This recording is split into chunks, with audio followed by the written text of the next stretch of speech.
Richie B, the party master, on Up and Go. And good morning and welcome. This is Up and Go. We made it past Christmas and Boxing Day. That is why you're hearing my voice right now wherever you are. Whether you're here in Jamaica on 99.1, 0.3, 0.5, 0.7, or 0.9 on the FM band, or you're somewhere overseas, or even in Jamaica, locked in at www.thebridge99fm.com. My name is Richie B, and we're happy to be in your company once again. DJ Audley's in the building. I see Romaine, I see Richie, and Jody. And the crew might swell as the morning progresses. You never can tell. But we've got a nice, interesting program lined up for you. It's Up and Go, and you're on the bridge. There's also an interesting story on the weekend that I came across where there was a massive robbery at Red Stripe. You heard about that?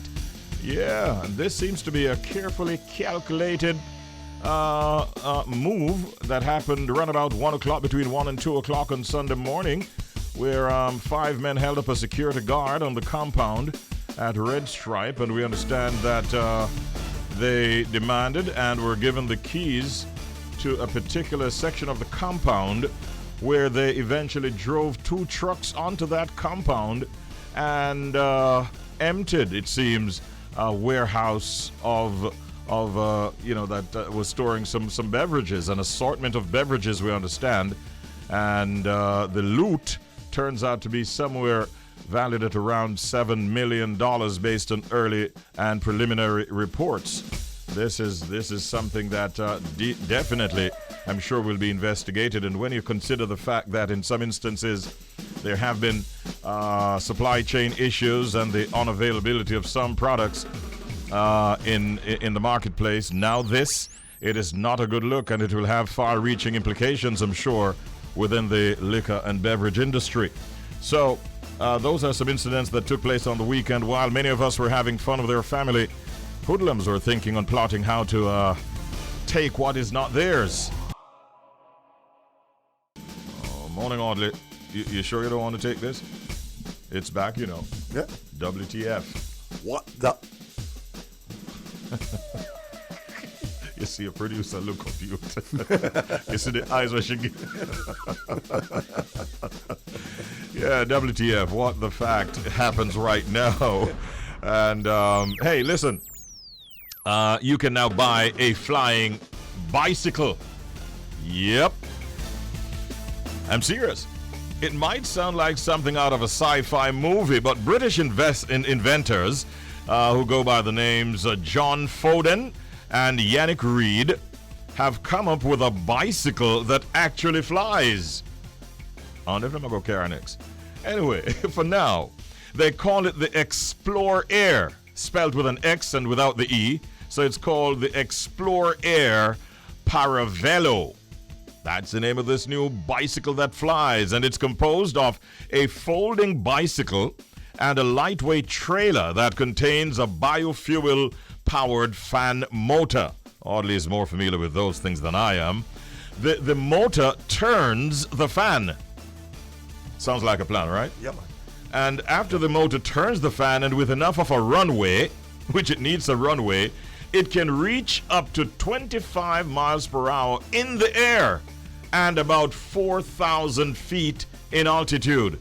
Can you believe this? Wow. While the inventors were unable to reach their funding goal to produce enough Explore Airs for wide availability, they are today offering their inventive services through bespoke production. So you want to be an investor?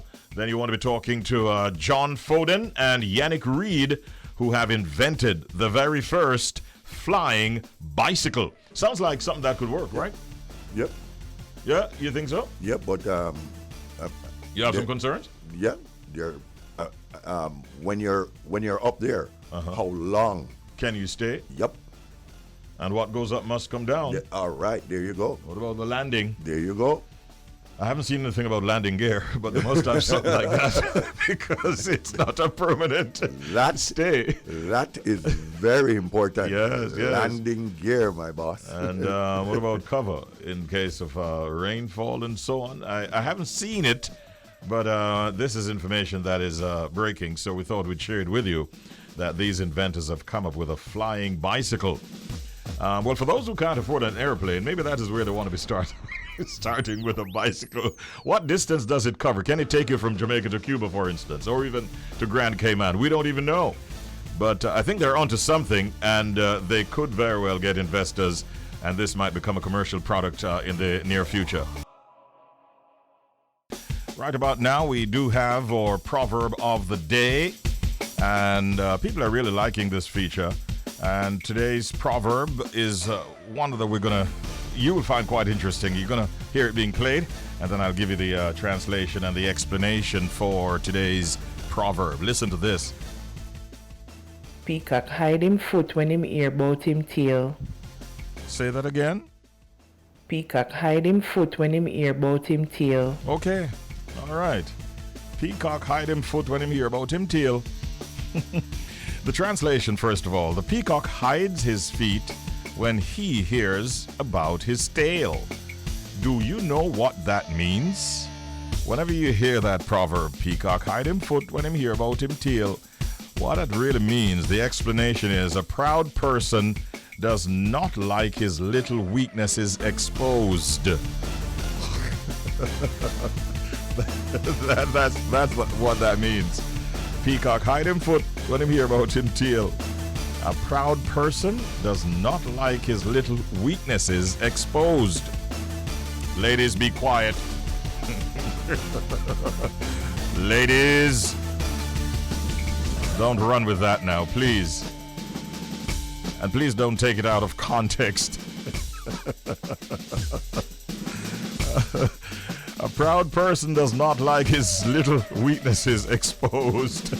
That is what that proverb is all about. I have never heard such a confusing story as I did emerging on the weekend. The question really is, was the dance hall entertainer arrested and or charged? All right, another question. Does the dance hall entertainer, whilst in Africa, did he test positive for COVID-19? No, here's another question. Was this Jamaican dance hall star, whilst performing and bringing two rivals on stage and all of that and making the news in Ghana, did he do so whilst knowingly have COVID-19?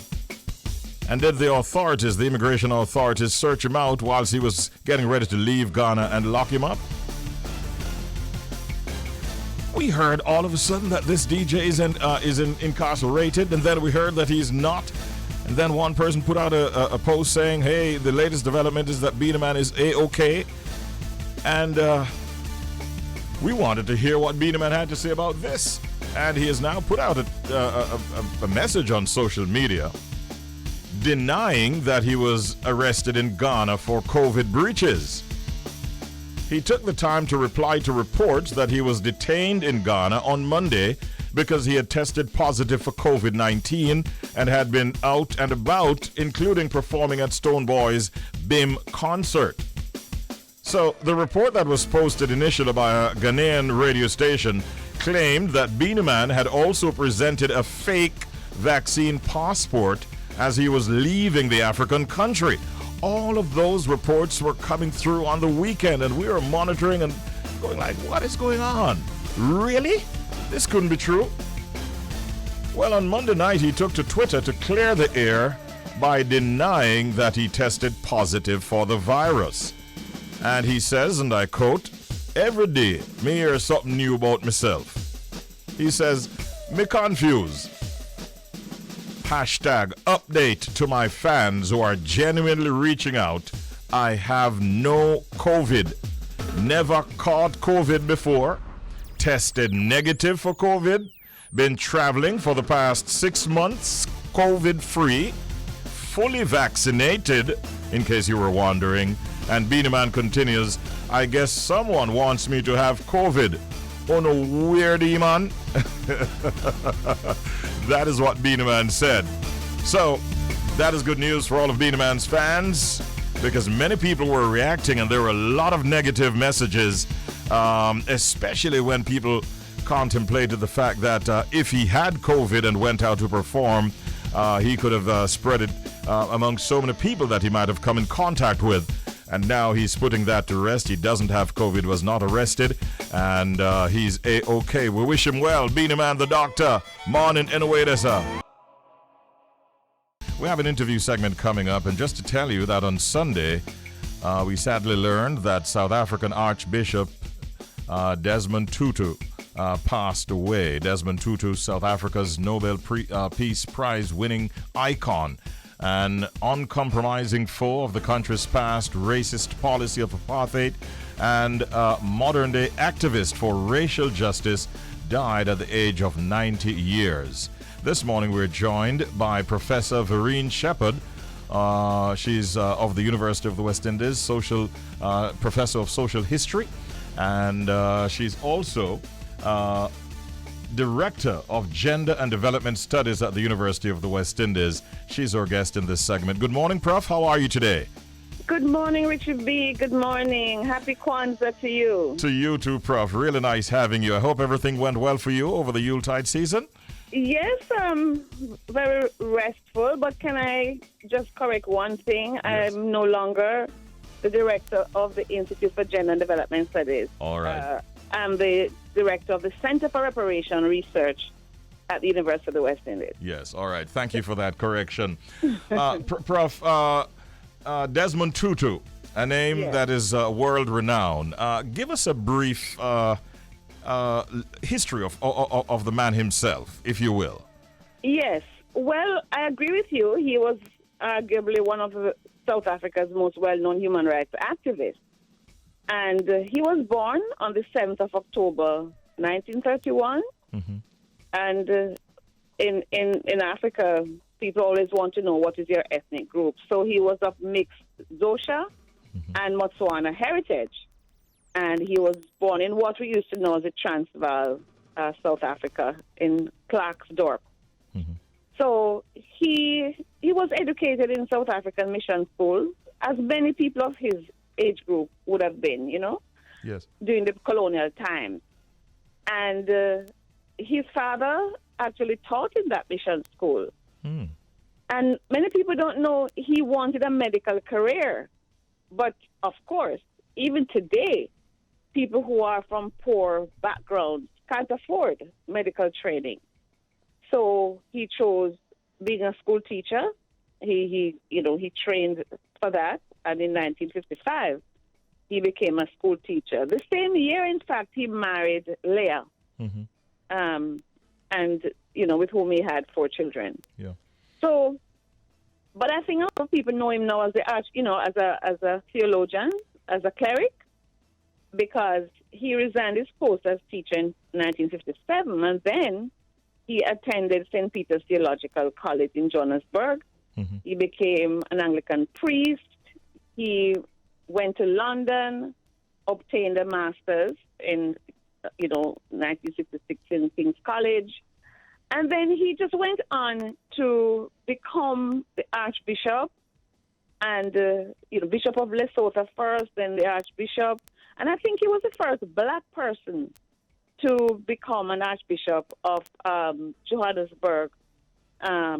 So very famous cleric, very famous anti-apartheid activist, along with, other luminaries of the movement in the 1970s and 80s, like Winnie Mandela, Nelson Mandela, and others. Yes. So very, very important voice for justice in the world, not just in South Africa. And so he made his name as a cleric, yes, but it seems like he really passionately fought, and was an activist, really, and took action, especially denouncing apartheid for several years. Absolutely. He was a major anti-apartheid voice. And I think a lot of people may know his famous quote, "If you are neutral in situations of injustice, you have chosen the side of the oppressor." And that impressed a lot of people who were, who joined the Free Mandela campaign.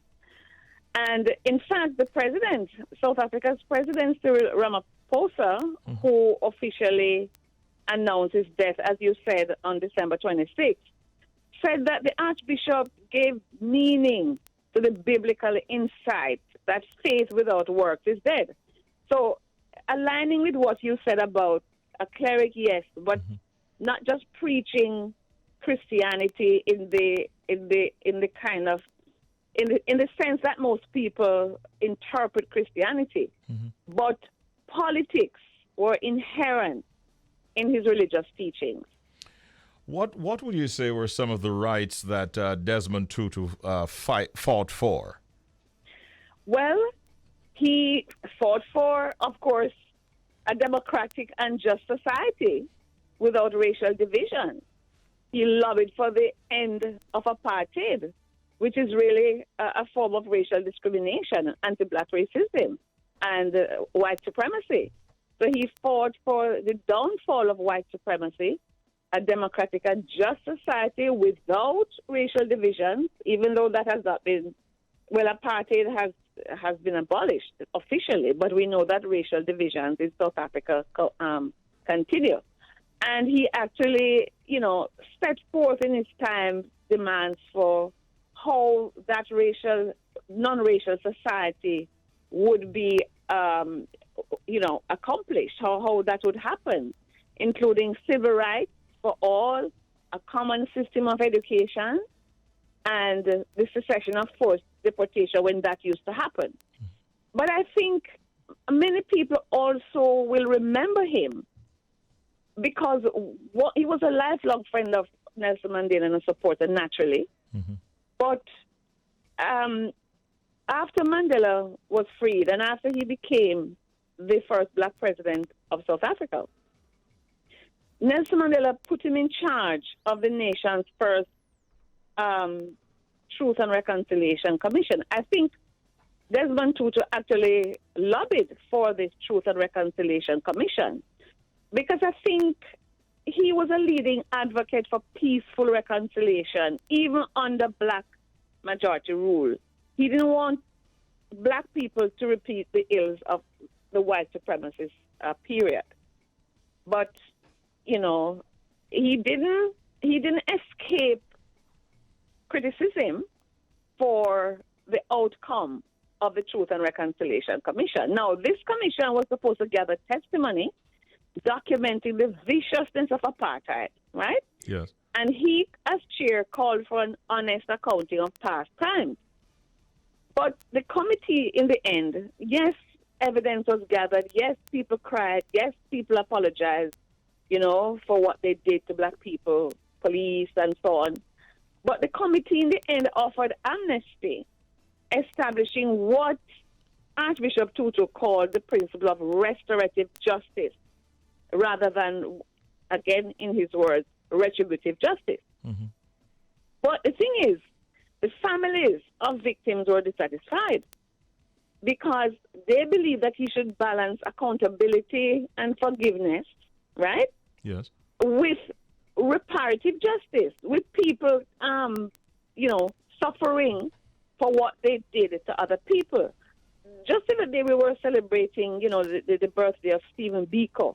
I remember all of these people who died, the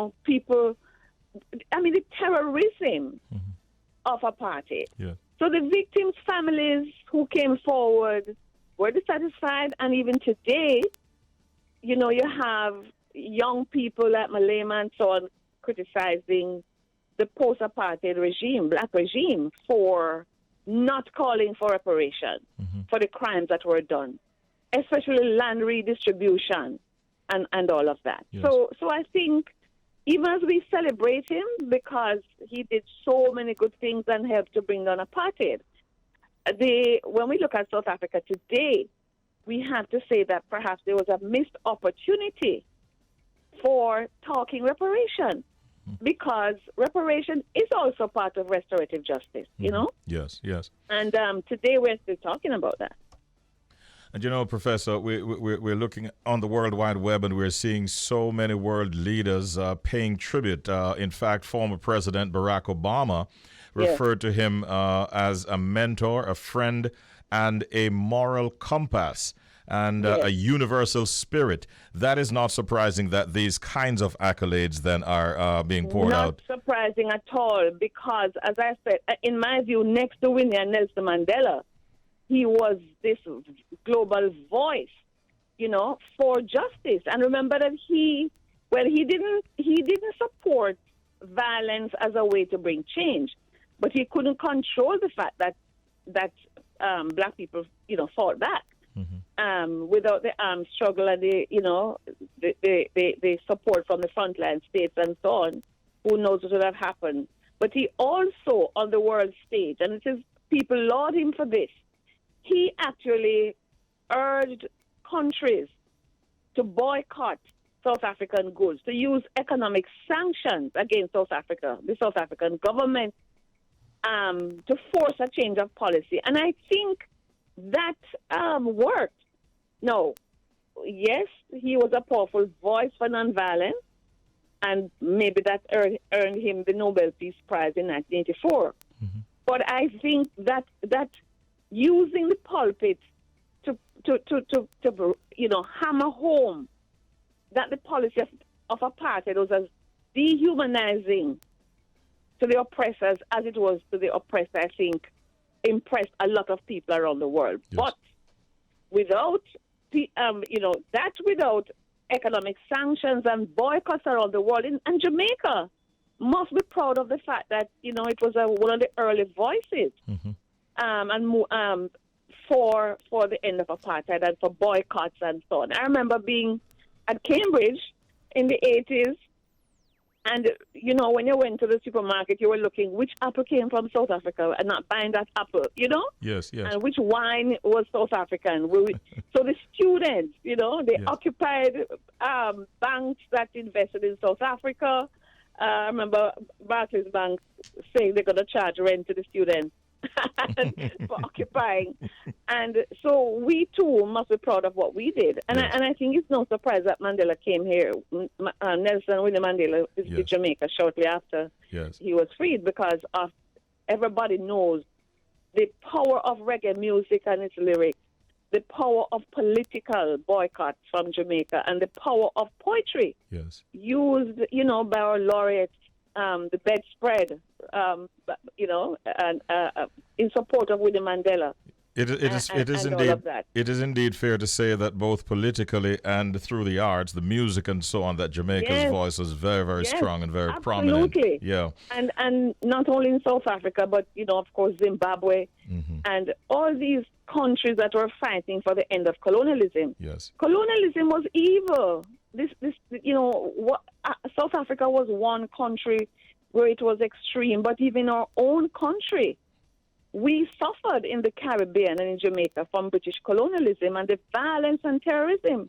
Today we're still marking and commemorating, Jamaica, all Jamaicans should, not just historians and Pan-Africanists, but the war that Sam Sharp and others, in which Sam Sharp and others fought to end the chattel enslavement in our own country. So even as we look outside and we're remembering Desmond Tutu today, let us also remember the struggles of our own ancestors about the same kind of evil, that was perpetrated in South Africa. And our people fought. And so we must take lessons from the life of Desmond Tutu, Winnie Mandela, Gracia Machel, Nelson Mandela, all of those, who would have been aligned with the policy and practice and ideological position of a Desmond Tutu. And we also must learn something else from him, I think. He criticized Mandela for his open relationship with Gracia Machel and urged him to marry. He said a president must have wife, And he was, he, along with Mandela, founded the members of the Elders, which is an international group of inspirational leaders. Yes. So even after the end of apartheid in South Africa, in his, official way, he promoted human rights in countries all over the world. So I think that's why world leaders are praising him, not only for what he did for South Africa, but for what he did globally. Globally, yes. And I think we may want to also say that he was honest in his criticism of the even Mandela. Yeah, the regime. Yeah, at one point. Yeah, the at one regime. point, I really began to think that they were serious loggerheads. Yes, Yes. in fact, he openly chastised Nelson Mandela for what he described as the African National Congress's gravy train mindset. Yes. And yes. in 2013, he actually abandoned his support for Mandela's party and called South Africa the world's most unequal society. So he was really, balanced, I think, in his public statements and his preaching and so on. But I think preachers should learn something from someone like Desmond Tutu, though. The pulpit can be used for more than just, biblical teaching that support people's mindset. And so it is important that his memory and his history lives on and be taught, I suspect, to the younger generation. And that is why we're happy that you are where you are, so that persons like Desmond Tutu's history can be known and be taught. And we're out of time, Prof, but I want to thank you for this wonderful conversation. I'd like to wish you all the best for the rest of this year. You, Richie B. And Thank all you, the best Richie for the B. new year when it comes. Always a pleasure talking with you. But help me to lobby for mandatory history education so this can be known, not just at times like these, but or young people are not doing history. The Ministry of Education has not made it compulsory, and therefore only these bullet points along the way will be known when we talk about it, but it will not be in the consciousness of our students. We have to change this. The heading you use was mandatory what? History education. Oh, mandatory history education. Yes, All right. compulsory history education Got at you. all levels of the education system. Yes. We must leave that legacy for young people. Indeed. Professor Verene Shepherd, take good care and all the best. Thank you so much. Thank you so much, and good luck with your program. All right, we appreciate you. A chat there with Professor Verene Shepherd, Professor of Social History at the University of the West Indies, looking primarily at the life and times and works of the late South African Archbishop Desmond Tutu. There are some, as we kind of get ready to pop bottles and say farewell to another year, I guess it's also a good time for us to reflect on the good and the bad that happened in 2021. Well, around the world, aside from the parties that will be taking place on New Year's Eve, the fireworks and the list of New Year's resolutions. Have you started contemplating your own New Year's resolutions, by the way? But outside of all of that, people are getting really creative and they want to bring good luck and prosperity in the new year. And I want to share with you two traditions, New Year's traditions and superstitions from around the world right now. Number one, wear red underwear and you will find love.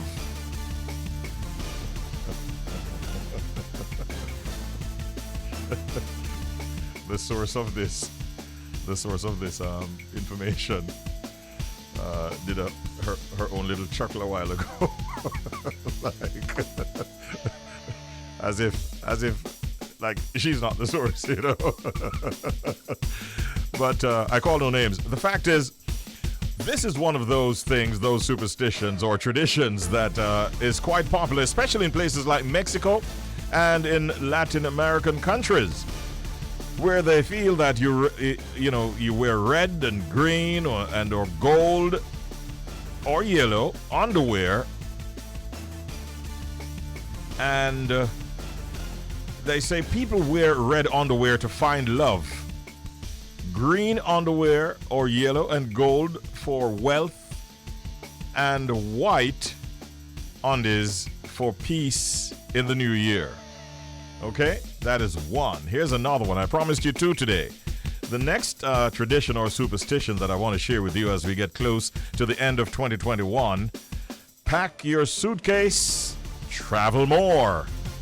In Colombia and other Spanish-speaking countries, people will grab their suitcases and carry them around all day or walk around the block with them at midnight because they feel if they do that, they will end up traveling more in the new year. Those are two traditions and or superstitions that are quite popular in some countries around the world. I actually, on Christmas Eve, you remember last week we were talking about having this big Zoom party? Oh, yeah. Yeah, with my family. Yeah, what was that? And that went very well. Very, very well, as a matter of fact. You know, we have the younger generation who take charge of these events and they plan all kinds of exciting stuff. One of the things I enjoyed was a showdown of hats where people try to use their creativity to design hats. And that was fun. But my son convinced me to be a part of a comedy, a versus type battle. Really? In comedy. And I really accepted the invitation because I wanted to please him, really. Yeah. Because it's not like I have skills when it comes to giving jokes per se. Nothing to boast about in that regard. And it turned out that I was up against a nephew of mine, Yashan. It was just two of us in this battle to see who the family would vote for giving the best joke. Now, truthfully, when I found it was Yashan, I was already prepared to back out. But I still wanted to please my son, who was one of the organizers. Right. So reluctantly, kicking, screaming, and bawling, I decided, you know what, let me just put a foot in. Yeah. Well, there were two of us in the versus type battle. I came second. Really? Really? No. When the voting was done, no. I came second. Yo, listen. I was really looking to hear. I'm me win. What do you think? Dust me out and look like the second. I think people were voting on generational bases. So the first generation, I think I got a lot of their votes. And when the second generation turned up and put up, raise hands. Mr. Jesus Christ! It was one of those situations, you know, the show of hands. Yes, yeah. You raise your hand and you vote, and I'm like, yo. I bet I'm had to say, yo, dog. So of the two of us in the versus battle, I came second, and I went on to congratulate the champion. So well done. Yeah, Shan. You get a silver. But you see that comedy something there? Never again. You get that, you got a silver. Yeah. All right. Did you see where Shaquille O'Neal's son, who is also a budding basketballer, has been showing a lot of affection to Rihanna on the web? And did you hear about his father's response? Yeah, his son, Shaquille O'Neal's son's name is Sharif, and he put a post out recently hinting that he's waiting for Rihanna.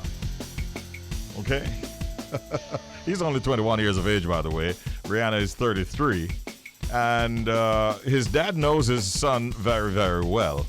And so he took to the gram and put out a post saying to his son, she doesn't want you. She wants me. I'm sexier. That's what Shaq said in response to his son Sharif's post about him waiting on Rihanna. And not to mention what his bank account might look like too. It might resemble what Rihanna's looks like. Do you know that Shaq owns 155 Five Guys restaurants? Do you know that Shaq owns 17 Auntie Annie's? Do you know that Shaquille O'Neal owns 150 car washes? This is a businessman par excellence. He owns 40 24/7 fitness centers. And that's not all. He owns a shopping center. Shaquille O'Neal owns a movie theater. He has ownership of several Las Vegas nightclubs. And, of course, he's almost in every commercial whilst maintaining a 9-to-5 job. Oh, yeah, that's Shaquille O'Neal for you. A very, very wealthy chap who has invested well. All right. Nice to see himself and his son having a little showdown there, trying to win the affection of Rihanna, who, of course, is very much in a relationship herself. Now, we've been telling you about Ayana Dean, who she almost lost her life giving birth to her first bundle of joy. Thankfully, she's lived to tell the tale. She's here to share with us how she overcame and what was the road to recovery like for her after such a traumatic experience. I know that she must be saying, God is good all the time, all the time. God is good. Good morning, Ayana. How are you doing? Good morning, Richie. I'm doing well. I'm doing quite well. Thank you for joining us. You're looking beautiful, and we're happy. Oh, thank you. Yes, we're happy to hear of the outcome, the final outcome in terms of your experience. But let's go back to the very beginning, Ayana. What is your reaction like when you discovered that you were pregnant? Oh, well, no family member of mine could ever say they heard me saying that I wanted to have children. It wasn't really in my plans, but my husband and I had already been married for about 3 years at the time, and we thought, if it happens, it happens. It wasn't really planned, but you know how that works. So we found out we were pregnant. I found out we were pregnant. My sister actually said to me one day out of the blue, "You're pregnant." And I decided, okay, I'm going to do a test. Yes. Because I was a few days late, did the test, and I was indeed pregnant. I quickly went to the doctor and found out I was 5 weeks pregnant at the time. Okay. So we found out quite early. There was not as much excitement as maybe another person would have. It was a somber moment for me because I imagine that bringing life into the world is a very important job. Yes. It's a very serious work, maybe the most important work of my life. And I really always would say, I want to make sure that I'm as passionate about children, raising them, as I am about doing my nails and my eyelashes before I even think about going in that direction. Yes. So it was really a very humbling, very somber moment. And so no doubt you set about starting to make plans and preparing for your baby. How did you go about doing that? Oh, well, we made sure to find the best OBGYN in all of Jamaica, Kiri and Bridgewater. Shout out to Kiri. Listen, if Kiri is your OB, you know what I'm talking about. If Kiri is not your OB, then you don't have an OB. It's just the truth. She is amazing. She is so supportive. She's so solid. Her knowledge is just the most comfort that you could possibly need. She's so real, down to earth. And that's what made it just easy to go to all of the appointments, to look forward to them, to look forward to what was new, to look forward to the baby's development. My husband as well, we had many conversations about our parenting philosophies, as well as the support from mommy friends like Kamisha Swaby. She was such a good friend to me during my pregnancy. She was supportive all the way through. My good friend Monique Davis also had 2 babies before me. They're my first children. So I had such great support from friends and from family who knew at the time. It was a very small circle of people who knew I was keeping it tight until we reached maximum viability. Yes. So that was most of the preparation. And visibility as well. And visibility, yes. But COVID, pandemic babies are a different story because you can be pregnant an entire 9 months like Kylie and nobody know nothing. Right. I want you now to sort of share with us the whole journey of early delivery as it turned out, and if you will, share also what kind of complications you might have had during your delivery.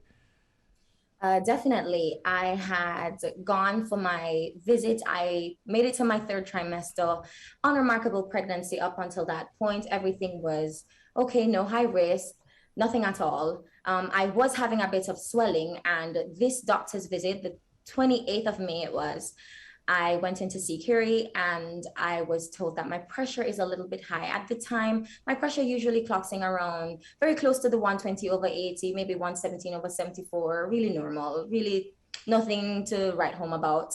And this particular day, I think it was a little bit over that. So maybe like 130 something over maybe 94.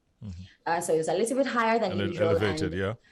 elevated, and blood pressure is something they watch really closely in pregnancy, but it is not uncommon for a pregnant woman to have an elevated blood pressure. So that is not a sign of anything except you are pregnant. So we did all of the checks. Baby was in the right position. There was enough fluid. The placenta was right and tight, and everything was great. Carrie said to me, do you have a blood pressure machine? No. So I went to Fontana quickly after that, bought the best pressure machine that they had, and went home.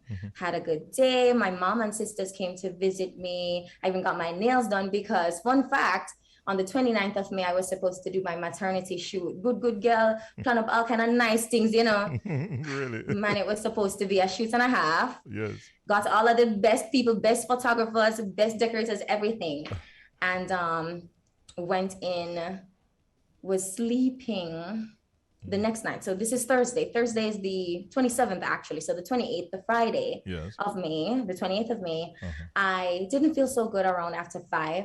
It wasn't anything alarming either. Pregnant women never feel good. I don't know what happens in the movies or in the magazines or wherever people are reading about pregnancy, but there is no glow and go. You know, feel good, none at all. So I didn't feel well, still was not alarming. And I decided I would go and lay down a little bit. After 7, I woke and noticed there was a red spot in my vision. I just wasn't seeing clearly. Yeah. And I remember a friend of mine who is a nurse. She checks in with me all the time, Charlene Troop, my beautiful, beautiful friend.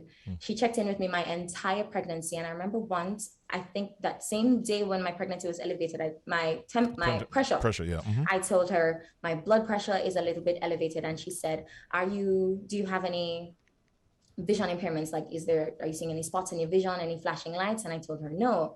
And I guess in an effort not to alarm me, she didn't tell me what that would mean. But the fact that she asked the question sort of jolted me when I noticed, okay, this is weird. So I went downstairs immediately, checked my blood pressure. And upon checking my blood pressure, I think it was reading 159 over 111. That's high. That's high. That's pretty high. So I took a picture of it and I immediately sent it to her and I said, this is my blood pressure and I'm not seeing clearly. And she said to me, call your OB, go straight to the hospital. So I immediately sent the same picture to my OB, called her. She said, meet me at the hospital, bring the labor bag. So now me feel very special them time then I come and say, okay, I was at this point, I'm 32 weeks pregnant. I am tired and I am fat and heavy. So when she said, bring the labor bag, I am thinking, oh, okay. But not anticipating that I would actually have the baby. I'm thinking the pressure is elevated. They'll give me some medicine. It'll go down and they'll say bed rest for the rest of the time. And I'm okay with that. Me just want to lay down because me tired. Yeah. Anyway, I get to the hospital and by the time I am checking my pressure on admission, the last blood pressure reading that I remember is 171 over 115. Wow. So that was really high.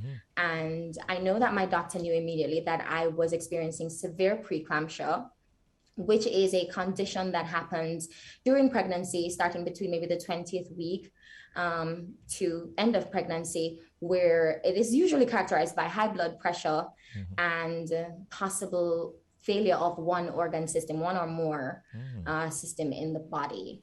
So I still at that point was thinking my pressure is really high. They're going to give me some medicine. I will sleep it off and I'll be fine.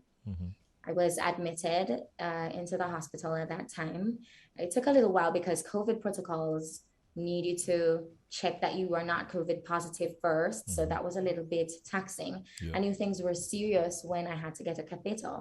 I don't know, Richie, if you've ever had a catheter, and I wish you never have one if that's not the case. It was not fun and made it very, very frightening.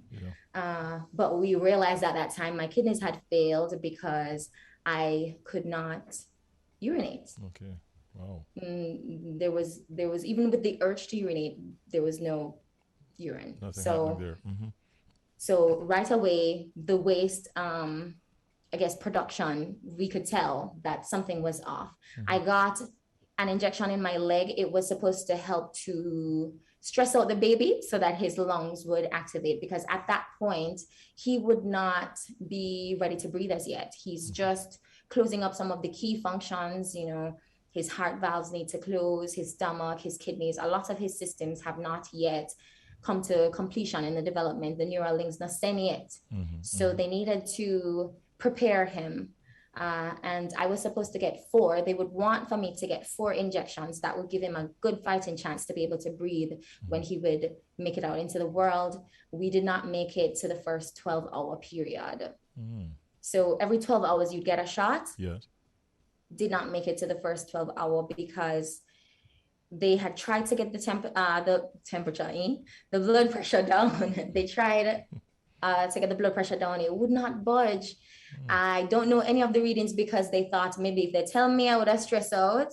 Yeah. They never tell me and it still never got on. Oh. And I also had to be getting shots to prevent me from getting seizures, because a characteristic of this kind of disease is seizures, strokes. It could lead to something else called Preeclampsia, which is a way more serious, I guess, situation. Version, all right, of the same situation, way more escalated body and system functions and failures. So we did not really make it through the night, because I remember I'm staying at Andrews and my husband wasn't able to stay because his COVID test was not processed as yet. So he went home a little bit and we thought, okay, you can sleep and come back in the morning. But after 1, and only by the vigilance of my OB, she was there more than she needed to be. She checked in so much, and I'm really grateful, forever thankful for her, because she absolutely saved my life. Just being so persistent and being so present. After 1, she came in and she said to me, we have to transfer you to UE because the baby we need to take the baby now. Yeah. And we do not have the proper systems here to assist him. Should he need respiratory, listen, it's not even should, he would need respiratory assistance, and they did not have a NICU that could facilitate that. Yeah. And so we had to be transferred to UE, is what she was saying. In the middle of that conversation, I stopped her and I said, well, we need to call Joel, because we could not make my husband wake up and I know we're partying wife and picnic day. No, sir. Yes. So she called him same time. And in the call, she literally fling away our phone because my placenta abrupted. Now that is serious. You cannot transfer me. When you have preeclampsia, the only cure for preeclampsia, there's no medicine that can cure it. The only cure is to remove the placenta. Baby needs the placenta because that is his source of sustenance. That's his food, that's his oxygen. Right. So right now it is a life and death situation, definitely. No question about that. And in a way, it's whose life? Because now we are weighing, we have to take the baby, we have to take the placenta, the baby is not ready. But if we don't take the placenta out, mommy is definitely going to die. Yeah. So what a fascinating story. How did it end right there? You actually ended up with a premature baby, right? I did. I had an emergency C-section. I was asleep at the time. I did not meet my baby until 12 days after he was born.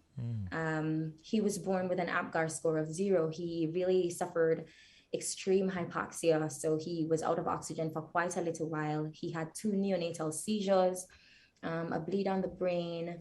His kidney was injured during the process of being born as well. His heart valve still has not closed. And even now, we're still doing checks to just keep up with him because he's expected to be, they would call it delayed. I don't think so. We don't really think like that in this family. I believe very, very strongly, I'm acutely aware that my son knew how and when to come into this world. And I don't think I would want it any other way. Okay. Wow. What a story. I have to ask you, Ayana, and while we are celebrating the fact that you made it through and so did your baby, but what is it like, caring for a premature baby? Well, to be honest, the first days, my husband took all the reins because I had just finished major surgery. C-section is major surgery. Any mommies who are listening who have done a C-section, Maria, to you, bad, bad, bad, bad, bad, because it's the only major surgery that people require you to get up 8 hours later and walk ambulate. I don't understand why or how, but major surgery. So I was not able to visit him. I also developed HELP syndrome, which is other organ failures, your liver, your blood count is low, all of that, had to have blood transfusion. So I was not well enough, and I also wasn't seeing properly because there was also some vision loss. So I wasn't able to visit him immediately. My husband took the reins and would visit him. Because of COVID protocols, we were only able to see him for 1 hour. We split it in two. When I was able to visit, I got half an hour and Joel got the other half. Yeah. And that was difficult, but going to the NICU and seeing him for the first time, that very first day, I knew for a fact there is no reason for me to even believe for a second that I want to take my baby home. He was 2 pounds. I could not take care of him. Yeah. What he needed, I was not able to give him. And I'm so thankful to the doctors and nurses in that NICU, the incubators and the CPAP machines and all of the ventilator, everything. I am thankful to all of the instruments. When we're going to go see my baby string up and wire, Yeah. my thought and my heart knew that he needed to be in that little box, and he needed the care of these nurses and doctors more than he needed me at the time. Does that make sense? Yeah. At the time, I'm understanding you clearly. Wow, what a touching story. Time is of the essence. In closing, what advice would you give to first-time moms out there listening to us right now? I think pregnancy is beautiful and frustrating and awesome and annoying. It's so many things, and your pregnancy is yours alone. Your experience is yours alone. The things that happened during my pregnancy, they are rare but common enough. Many women experience preeclampsia, eclampsia, other pregnancy complications that are not spoken of. After pregnancy is over, there are further complications. Gestational diabetes can have lasting effects. Postpartum depression, we don't talk about that often enough. I just want to say, Mommy, you are amazing. You are a hero. You are literally everything.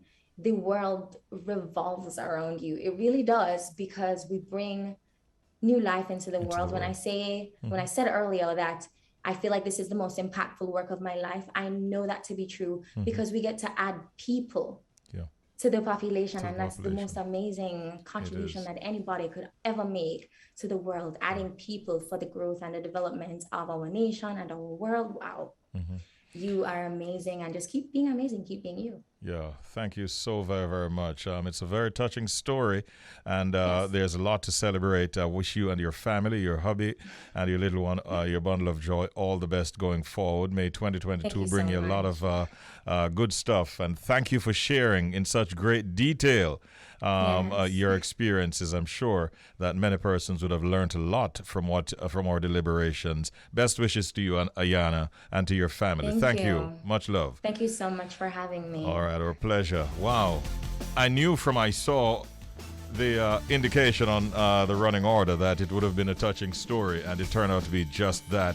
Ayana Dean, ladies and gentlemen, a mom who almost lost her life giving birth, and she was prepared to share her story with us today. I allowed the time because it was important that we did. Good morning to all the mothers. Guess who is talking a lot about the Omicron variant and about COVID-19? One of the richest men in the world, Bill Gates, has been saying a lot recently. And he put out a tweet on the weekend where he says, just when it seemed like life would return to normal, we could be entering the worst part of the pandemic. Bill Gates is prepared to say when he believes that we might get past the pandemic on the face of this earth. Listen to the post. He says, Omicron will hit home for all of us. Close friends of mine now have it, and I've canceled most of my holiday plans. He continued, Omicron is spreading faster than any virus in history. It will soon be in every country in the world. That's what Bill Gates is saying. You know, when he speaks about COVID-19, everybody goes, let me hear what he's coming with. And they treat it with a great deal of skepticism, to be honest with you. But he continues in his post, Bill Gates that is, the big unknown is how sick Omicron makes you. We need to take it seriously until we know more about it. Even if it's only half as severe as Delta, it will be the worst surge we have seen so far because it's so infectious. Bill Gates seems to know a lot about this one, right? And he says, if there's good news here, it's that Omicron moves so quickly that once it becomes dominant in a country, the wave there should last less than 3 months.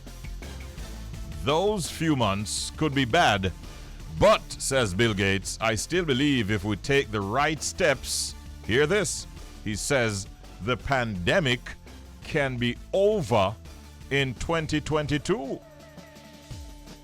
Yeah, he says if we take the right steps, the pandemic can be over in 2022. That is what Bill Gates is saying. I'm seeing a lot of different reactions to that comment from Bill Gates. But he seems to know something that many of us don't.